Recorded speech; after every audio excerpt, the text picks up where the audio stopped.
Thank you, Professor Craig. What is the connection between free security and the use of threat inflation as a political tool? Well, the key connection is the fact that free security permits politicians and other actors in Washington to engage in threat inflation without having to worry that it backfires in a particularly dangerous fashion.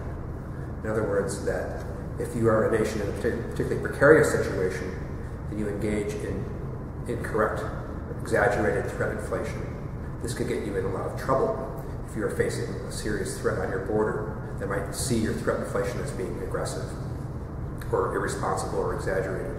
Whereas with the United States, in a condition of relative security, geographically and technologically, politicians have far more leeway to engage in this kind of politics, particularly if they find that it gains them tremendous political benefits as it did throughout the Cold War. How have the politics of insecurity continued after the Cold War? I would say that they have in many ways intensified. And one of the reasons for that is because the limits to politicking during the Cold War did exist. Let's take an example.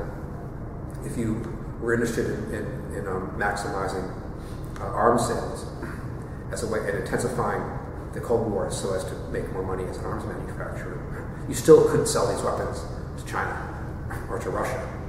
But now the whole world is out there, and there is an inclination of people who want to intensify threats to be able to sell their goods anywhere. And so the limits of what you can do in many ways have broken down.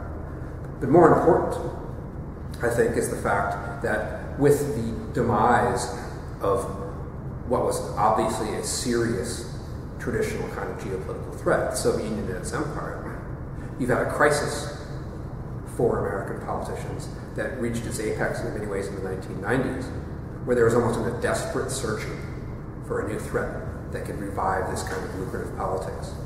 And that was provided for the U.S. September 2001. Is the U.S. fiscally and morally exhausted with interventions? I think it currently is close to that. And I'm very encouraged to see what happened with Syria and what seems to be happening with negotiations with Iran.